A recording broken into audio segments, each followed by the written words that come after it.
ഒരുപാട് ആളുകളിൽ ലോകത്ത് 30% ആളുകളുടെ വയറുകളിൽ അൾസർ ഉണ്ട് എന്നാണ്. മാറാതെ കുറെ കാലം ആമാശയത്തിൽ ഉണ്ടാകുന്ന ഇത്തരം പെപ്റ്റിക് അൾസർ കുറെ കാലം നിന്നത് ക്യാൻസർ ആയി മാറുമോ എന്നുള്ളൊരു സംശയം. ആമാശയത്തിലുള്ള ക്യാൻസറുകൾ ഇങ്ങനെ അൾസർ ആയിട്ടാണ്, അൾസർ രൂപപ്പെട്ടിട്ടാണ് നമ്മൾ പുറത്തേക്ക് കാണപ്പെടാറുള്ളത്. എന്താണ് അൾസർ, അൾസർ എങ്ങനെയാണ് രൂപപ്പെടുന്നത് എന്ന് നമുക്ക് നോക്കാം. ഡോക്ടർ ഹിഷാം ഹൈദർ, വണ്ടൂർ.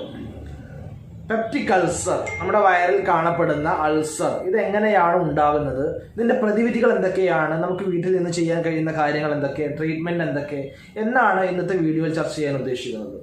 ഇന്ന് ഒരുപാട് ആളുകളിൽ ലോകത്ത് 30% ആളുകളുടെ വയറുകളിൽ അൾസർ ഉണ്ട് എന്നാണ്. അതിൽ ഭൂരിഭാഗം ആളുകൾക്കും അത് വേദനയായോ മറ്റായോ കാണപ്പെടുന്നില്ല, അഥവാ അത് അറിയപ്പെടുന്നില്ല. അൾസർ വയറിലുണ്ടോ എന്ന് അറിയപ്പെടുന്നില്ല എന്നുള്ളതും വാസ്തവമാണ്. അതുകൊണ്ട് എന്താണ് അൾസർ, അൾസർ എങ്ങനെയാണ് രൂപപ്പെടുന്നത് എന്ന് നമുക്ക് നോക്കാം.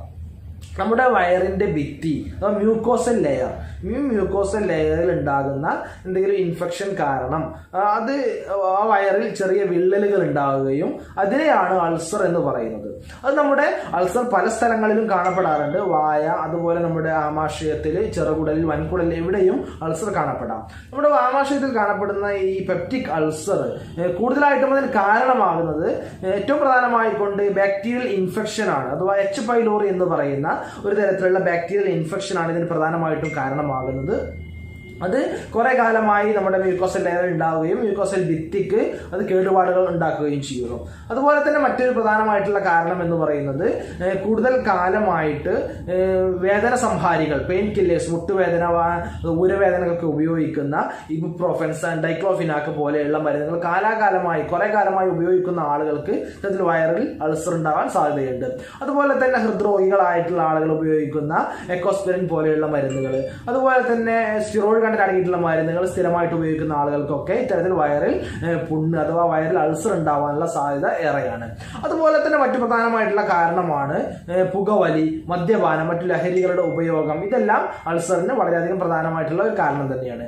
മറ്റൊന്നാണ് നമ്മുടെ ജീവിതശൈലി, ആഹാര രീതിയിൽ ഉണ്ടാകുന്ന മാറ്റം, അതോ അമിതമായിട്ട് മസാല അടങ്ങിയിട്ടുള്ള സ്പൈസി ആയിട്ടുള്ള ആഹാരങ്ങൾ കൂടുതൽ കഴിക്കുക, ഭക്ഷണം അമിതമായി വായു വലിച്ചു കഴിക്കുന്ന ശീലം, ഇതെല്ലാം ഇത്തരത്തിലുള്ള ഗ്യാസ്ട്രിക് അഥവാ പെപ്റ്റിക് അൾസർ ഉണ്ടാവാനുള്ള പ്രധാനമായിട്ടുള്ള കാരണമാണ്. ഇനി എന്താണ് ഈ പെപ്റ്റിക് അൾസറിന്റെ ലക്ഷണങ്ങൾ, അത് എങ്ങനെയാണ് നാം അറിയപ്പെടുന്നത് എന്ന് ചോദിച്ചാൽ അധികം ആളുകൾക്കും അത് വയറിന് മുകളിലായിട്ടുണ്ടാകുന്ന വേദനയായിട്ടാണ് അനുഭവപ്പെടാറുള്ളത്. ഭക്ഷണത്തിന് ശേഷം അല്ലെങ്കിൽ ഭക്ഷണം കഴിച്ചു കഴിഞ്ഞ് വയറ് കാലിയാകുന്ന സമയത്ത് ഉണ്ടാകുന്ന വയറുവേദനയാണ്. ഇനി വയറുവേദന ഇല്ലാതെ തന്നെ കുറെ ആളുകളിൽ അൾസർ ഉണ്ടാവാറുണ്ട്.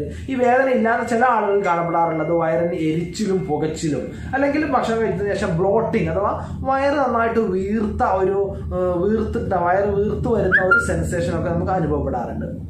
ഇനി ചില ആളുകളിൽ ഈ പുണ്ണ് വലുതായിട്ട് അല്ലെങ്കിൽ അൾസർ വലുതായിട്ട് പലതരത്തിലുള്ള വേറെയും ലക്ഷണങ്ങൾ ഉണ്ടാവുന്നുണ്ട്. അൾസർ ഡീപ്പ് അൾസറായി മാറിക്കഴിഞ്ഞാൽ അത് നമ്മുടെ രക്തം ഛർദ്ദിക്കുന്ന രീതിയിൽ അല്ലെങ്കിൽ മലത്തിലൂടെ രക്തം പോകുന്ന രീതിയിൽ, അങ്ങനെ അനീമിയ, ഇതെല്ലാമായിട്ട് ലേറ്റസ്റ്റ് സ്റ്റേജിൽ കാണപ്പെടാറുണ്ട്.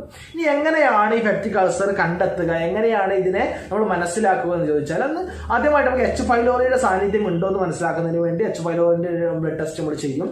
അതുപോലെ തന്നെ അത് കൂടുതൽ കൺഫർമേറ്ററി ടെസ്റ്റ് ആണ് എൻഡോസ്കോപ്പി എന്ന് പറയുന്നത്. എൻഡോസ്കോപ്പി എടുത്താൽ കൃത്യമായിട്ട് എവിടെയൊക്കെയാണ് അൾസർ ഉള്ളത്, എത്രത്തോളം ആയിട്ടുണ്ട് എന്ന് നമുക്കതിനെ മനസ്സിലാക്കാൻ കഴിയും. എല്ലാ ആളുകളിലും എൻഡോസ്കോപ്പി എടുക്കാറില്ല. ഇത്തരം അൾസറുള്ള ആളുകൾ, പെപ്റ്റിക് അൾസറുള്ള ആളുകളിൽ മരുന്ന് കൊടുത്തിട്ട് മരുന്ന് കൃത്യമായിട്ട് കഴിച്ചിട്ട് മാറാത്ത കേസുകളിലാണ് എൻഡോസ്കോപ്പി ചെയ്യുക. അതുപോലെ തന്നെ ചില ആളുകൾക്കുള്ള ഒരു സംശയമാണ്, ഇങ്ങനെ മാറാതെ കുറെ കാലം ആമാശയത്തിൽ ഉണ്ടാകുന്ന ഇത്തരം പെപ്റ്റിക് അൾസർ കുറെ കാലം നിന്നത് ക്യാൻസർ ആയി മാറുമോ എന്നുള്ളൊരു സംശയം. ഇങ്ങനെ ഭൂരിഭാഗം ആമാശയ അൾസറുകളും ഇങ്ങനെ ക്യാൻസർ ആയിട്ട് മാറാറില്ല, അതിനെക്കുറിച്ച് പേടിക്കേണ്ടതില്ല. പക്ഷേ പലതരത്തിലുള്ള ആമാശയ ക്യാൻസറുകളെ നമ്മൾ അൾസർ ആയിട്ട് തെറ്റിദ്ധരിക്കപ്പെടാറുണ്ട്. ആമാശയത്തിലുള്ള ക്യാൻസറുകൾ ഇങ്ങനെ അൾസർ രൂപപ്പെട്ടിട്ടാണ് നമ്മൾ പുറത്തേക്ക് കാണപ്പെടാറുള്ളത്.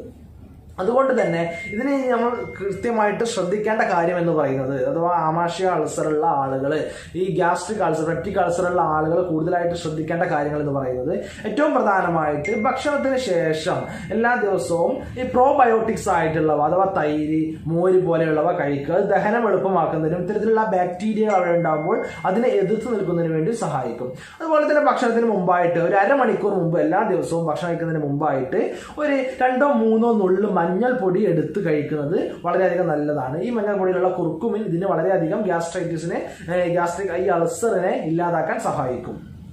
അതുപോലെ തന്നെ ആഹാരം മിതമായി ക്രമീകരിക്കുക. ആഹാരം വാരി വലിച്ച് കഴിക്കാതെ, എന്തും കഴിക്കാതെ മിതമായിട്ട് കഴിക്കുക. അമിതമായി മസാലയുള്ളതും സ്പൈസി ആയിട്ടുള്ളതും ആഹാരങ്ങൾ പരമാവധി ഒഴിവാക്കുക.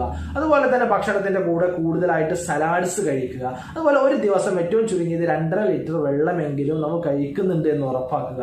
ഇങ്ങനെ കൃത്യമായിട്ട് ആഹാരത്തിന്റെ രീതിയിൽ കൃത്യമായിട്ട് ചെയ്യുക. ഈ പറഞ്ഞിട്ടുള്ള 2-3 ടിപ്സ് ചെയ്യുക. അതുപോലെ തന്നെ എല്ലാം മിതമായിട്ട് വെള്ളം നന്നായിട്ട് കുടിക്കുക.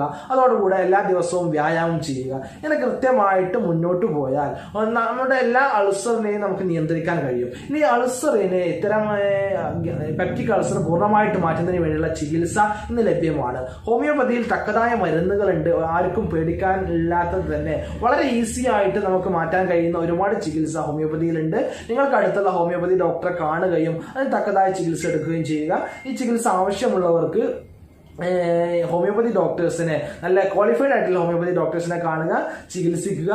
മറ്റെന്തെങ്കിലും സംശയങ്ങൾ ഉണ്ടെങ്കിൽ ഈ വീഡിയോക്ക് താഴെ കമന്റ് ആയിട്ട് ചോദിക്കാവുന്നതാണ്. ഈ വീണ്ടും നമുക്ക് മറ്റൊരു വീഡിയോയുമായി കണ്ടുമുട്ടാം. എല്ലാവർക്കും നന്ദി, നമസ്കാരം.